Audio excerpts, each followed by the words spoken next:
Hi everyone, Sonia here, and you're watching Pouring with Sonia. And some time ago, I was asked to do a resin tutorial, so I'm going to do a quick little tutorial today. I've got quite a few projects to do. And first, I thought I'd go through a list of things I have on hand. One is I always tie my hair back because inevitably you will get hairs and everything in your resin if you don't tie it back. And then it'll drag in it and everything else. So I know it seems simple, a little thing, but it's important. Now I'm going to turn the camera around and get it off of me because I don't really like it on me. Here we go. The other thing I do is I block up my register return for the air vent because I don't want the forced air or air conditioner to come on and blow whatever's in the vents up and onto my resin pieces. Next, I have 2 sets of gloves. I put them both on at the same time. And I'll show you why, because then when I start pouring my resin, once I get it all poured, I just use my hand to spread it out, and then I can just take off that set of gloves and I'm ready to grab my torch. So I have 2 sets of gloves. Before I get started, I use these simple cleansing wipes. There's no oils in them, and there's no alcohol, so it doesn't strip your paint off a lot, but it does get silicone off and other things. So I love these wipes. That's the kind of you want to get some, if you're going to use wipes, you want to get some with no oils in them though, or that won't help. You have to have a torch, and before I start, I make sure I filled it completely up with fuel, because I hate it when I'm halfway through and then I run out of fuel. I always have denatured alcohol on hand with an paper towel. The denatured alcohol, not regular rubbing alcohol, it smells quite bad, just fair warning. But if you get it on your skin, or you get it on your floors, or you get it somewhere it's not supposed to be, that will take it off. So just put some on a paper towel, and you can quickly rub it on your skin if it got on that, and then go rinse that off. Or if you get it on your floor, you can rinse that off. Then I have, if I'm going to add glitter, I make sure I've got my glitter handy. I'm going to be using some glitter today in most of these pieces, but not all. You also want to make sure that you've got something to fish out those hairs. I use these barbecue wood skewers, but you could use a toothpick, you could use whatever. And then you have to have a mixing container. So what I do before I get started, this is a 6.75 ounce container, 6.75 cup container that I got from the dollar store. And I can use it 2 or 3 times before I get tired of cleaning it out. But I will take just a measuring cup full of water. And in this case, I did 2.75 cups, and I put my first little mark down, and then 2.75 cups, and I put my second little mark down. So I know I can just fill this up. You always want to put your hardener in first, and then put your resin on top. And then I know I'm ready to go. And I like to mix it up if it's something big with one of these cake spatulas. It cleans off so easy with just a little bit of alcohol, the denatured alcohol, and a paper towel. But before you get started, make sure that you've got an extra piece. So when you're done stirring, you can set it down on something like an extra piece of plastic, or if you've got room on your table to put it down, because it's going to be a sticky mess.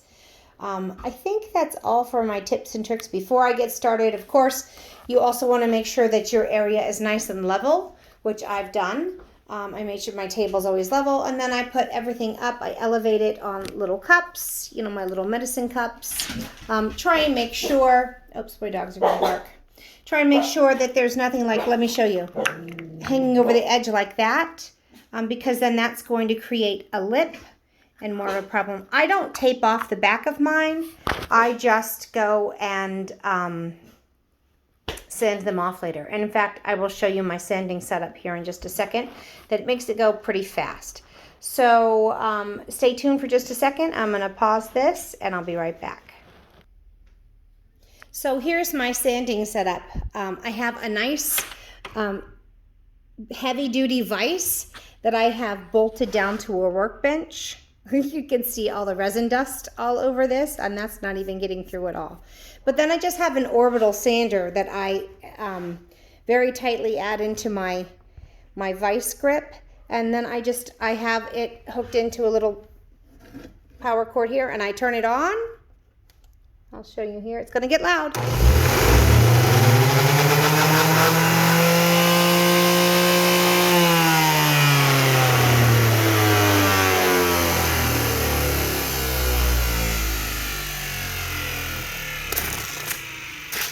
Of course, I always wear gloves when I'm doing that because you don't want to slip and have your hand get sanded, which I've done.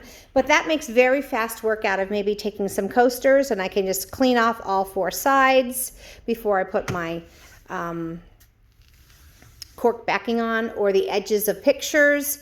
I can clean off the sides before I put my paper backing on the back of those. So that's what I do. I just think it's easier. And of course, you've got to make sure that you've got a good quality mask so all of that resin sand doesn't get up into your lungs. But so that's what I do there. You should always wear a ventilator mask before you resin, even if it says that it's not that there are no fumes. And I got to be completely honest, I don't always do that because I try and buy the safest resin out there. But no resin's super safe, so you should always wear a nice mask for the fumes before you get started. All right, I'm going to go get ready. Okay, I'm just about ready to get started. Also want to show you, I always have a timer. I never guess. I set it for 3 minutes, 15 seconds. So you want to make sure that you stir your resin for the full amount of time. Also, so in my area here, I've got a nice table that I have 3 dogs. So I make sure I close it off from them and then I blockade it so they can't come in. Because they'll come in and they'll rub their heads up against something and then their dog hairs will be flying all around. So anything I can do to keep the dogs out of this area, just little things to think of before you get started. So I've got my ventilator mask on over there. I'm going to pour my resin and mix it up, and then I'll see you in a little bit. Okay, so I put my hardener and my in first, and then I put my resin on top of that. And I'm just going to move slowly. Now you want to make sure that I've got my timer on. You want to make sure that you're getting it off the sides. That's why I like these little cake spatula things, because they scrape really well. You don't want to mix really fast and get a whole lot of air bubbles. Just a nice slow back and forth. It's important that you store your resin and have it at like about 75 degrees before you get started. You shouldn't store it in like a place that's really cool and then just use it while it's still a little cool, because you'll have a lot more air bubbles and that'll cause problems. It'll be really hard to get. You're always going to have air bubbles when you're stirring and stuff. And you know what I've done before too? Like I put my hardener in, if I'm doing a really lot and I'm out of my big containers, so I'm maybe using cups instead of a big kind of a pitcher like this, I'll measure out all my hardener first in like say 3 cups, and then I will add my resin on top of that, and it'll stay like that for like 45 minutes to an hour if you haven't stirred it up. Once you mix it, you have a certain amount of working time, but then I can just pour it all out into my containers if I've got multiple containers instead of having to, pour. I don't know, I just find it easier to do that. So I've done that where I just leave it. Now I have about half my table I want with glitter and half of it I want without. So what I've got here, and I'm mixing this all up first. And you want to mix it for at least I do 3 minutes, 15 seconds. But if it still looks cloudy to you, just keep slowly stirring. Even if it gets clear, stir for the full 3 minutes. Okay, don't stop because you're like, oh, it's clear. You should stir the whole time. I'm making sure I'm scraping it off the bottom too with this, which is really nice. And I'll go back around the edges and really kind of get it scraped off the sides there. And just these nice big kind of S-shaped spins, stirs. So what I'm going to do is when this is mixed to my satisfaction, I'm going to pour some into a big cup and add glitter to that. And hopefully I'm estimating enough.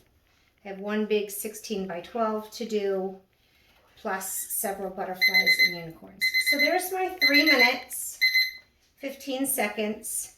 And I usually would rather stir it for a few more seconds just to be safe, on the safe side.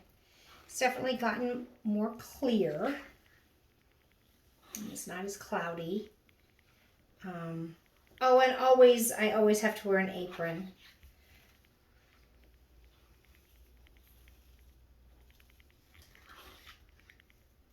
Okay, so that looks pretty good. It looks pretty clear. I mean, there's a little bit of cloudiness, but again, that's probably more from the air bubbles than anything else. So now I'm just gonna scrape this off.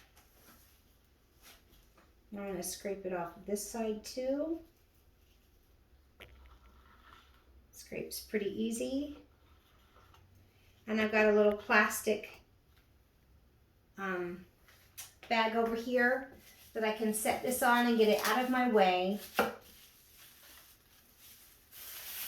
Okay. And then I can come back to that later with my denatured alcohol.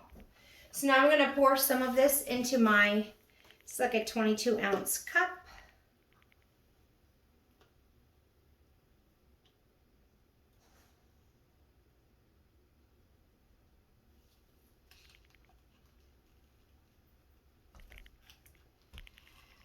So,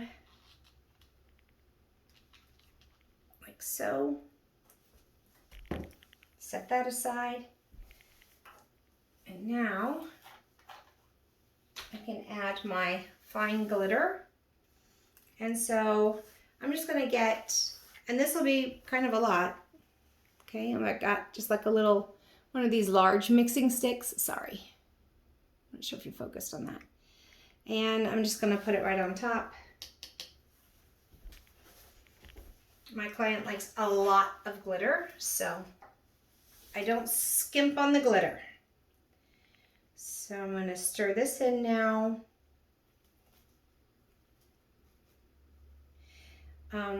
Also, when you're mixing your resin, they say not to use these wooden craft sticks. I'm just stirring in the glitter a little here, getting that all stirred around. And so I am using it for that. Okay, let me think of any other tips for you. I don't really think I have any. All right, so I'm going to just set this aside now.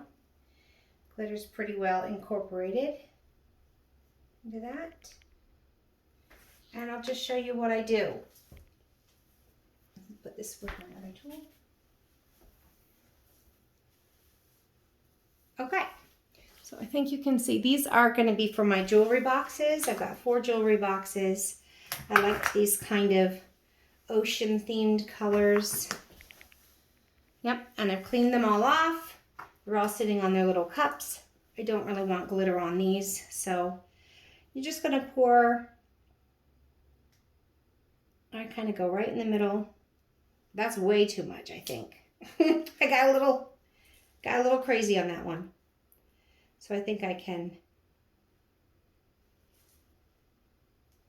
probably even use a little of that over here on this one.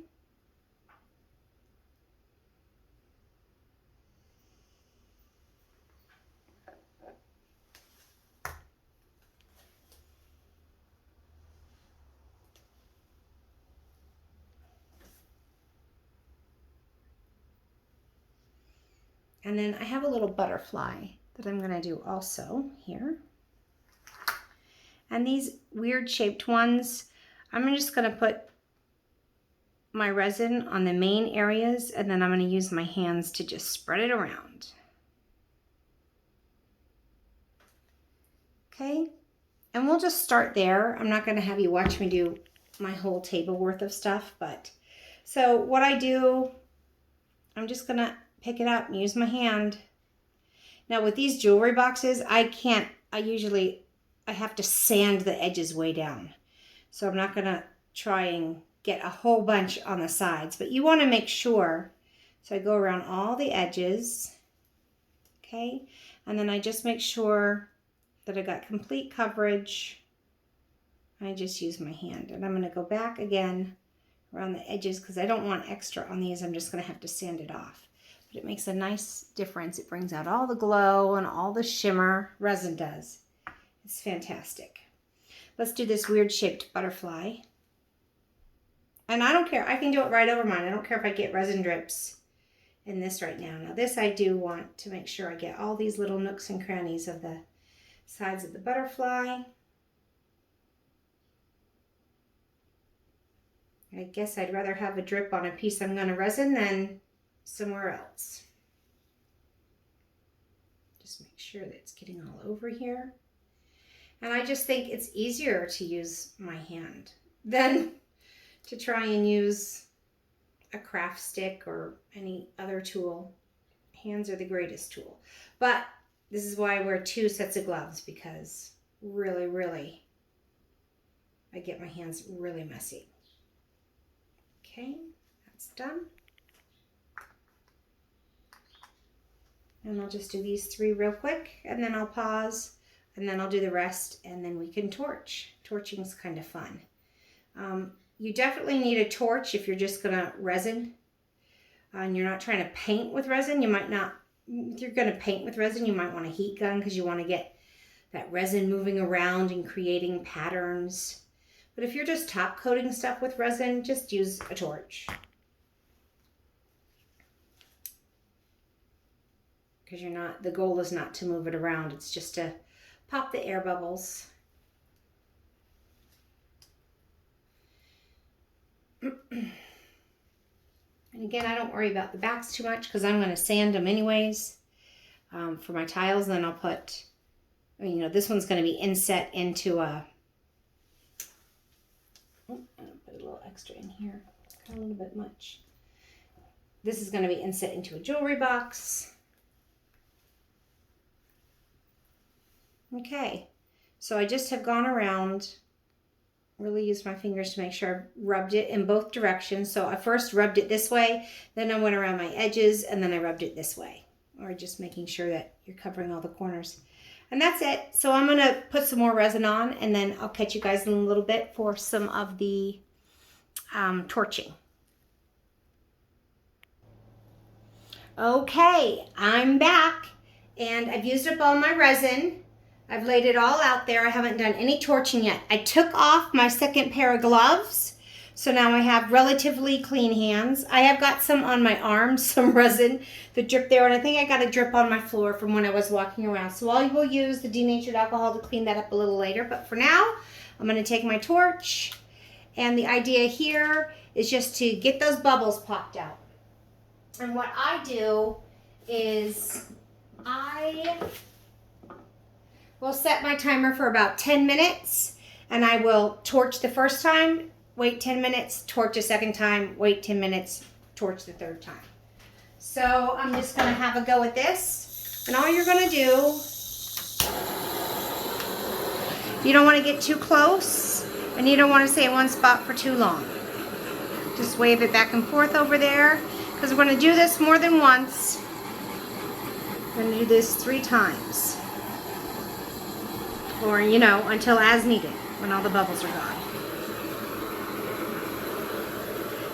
And this is a good time, too, when you can really come down and examine, make sure that you haven't missed any spots on your pieces, that no hairs have gotten in. And so, like, I can see that a hair got into this piece. So I'm going to grab, and I normally get down, you know, pretty level with it. And then I can just take my little skewer, lift it up, drag it off. Don't be afraid, even if the resin started to set a little, to heat it up and then pull the hair out and then heat it up again. Resin is self-leveling. I am using and love using the by Faux Rizzle. It's the Art Nouveau. It's just the safest one out there, and it's rated for high temperatures up to 500 degrees, so I can use it on my art pieces as well as my coasters, and I don't have to buy a separate resin for each one. So that's who I use. And if there's still bubbles in here, that's okay. I'm going to leave it because I know I'm going to be coming back.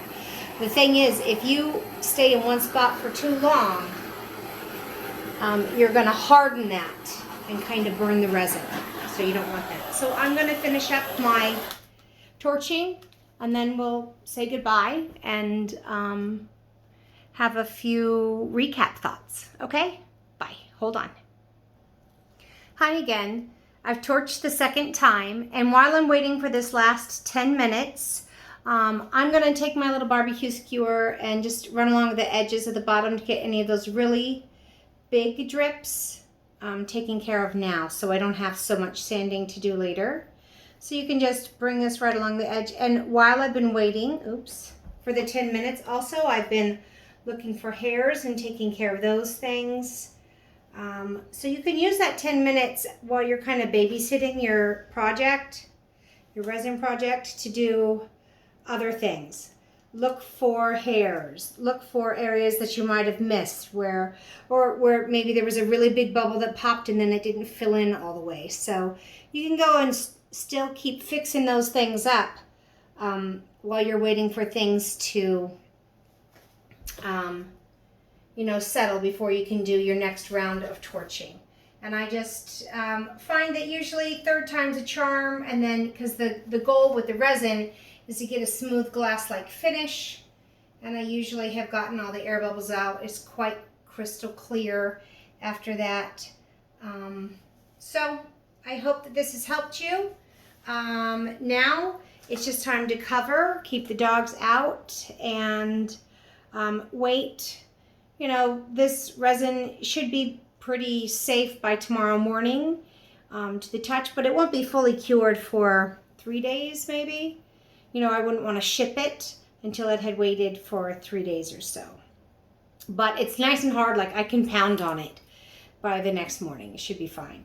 But you don't want to just go and put your finger down real hard. You would just want to test a little tiny corner. And that way you can make sure that you mixed it well enough, you got your proportions well enough. If for some reason it stays tacky and it doesn't cure correctly, that means you had your measurements off. I like the Faux Rizzle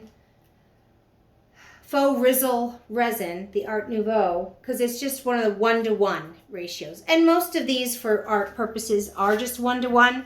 There's other ones, deep cast, where you have to mix it differently.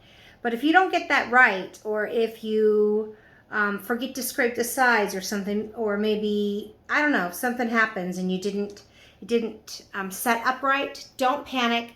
Mix up another batch of resin.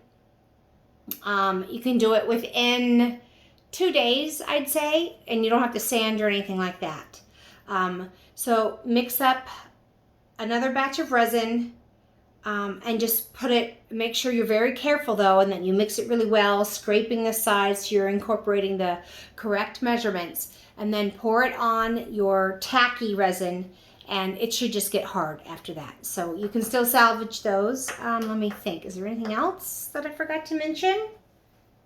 I don't know, but if I did forget to mention something and you've watched this, just type in a question at the bottom of the video and I will do my best to answer it. Okay, so I hope that this has given you some good pointers and tips and tricks, and good luck with your resining. Really isn't that hard. You just need to be precise and be organized about it. Make sure you've cleaned every piece before you start. It absolutely will not stick to silicone if you've used that in your pores. So I still find that those wipes work fine, even with the silicone ones, but I'll clean them like twice and really make sure that they're really clean. Again, same kind of thing. If you find that you've done a piece, you thought you cleaned it well, and there's some, I forget what it's, pitting, where the resin's not sticking because you didn't clean it well enough, that's okay. Your piece isn't ruined. Let it cure for like a day and a half. Go back over it and clean it again and put more resin on. You'll be good to go. And you can salvage your piece. What else? I don't know. So type in any questions that you may have. And until we meet again, have fun painting, everyone. And bye for now.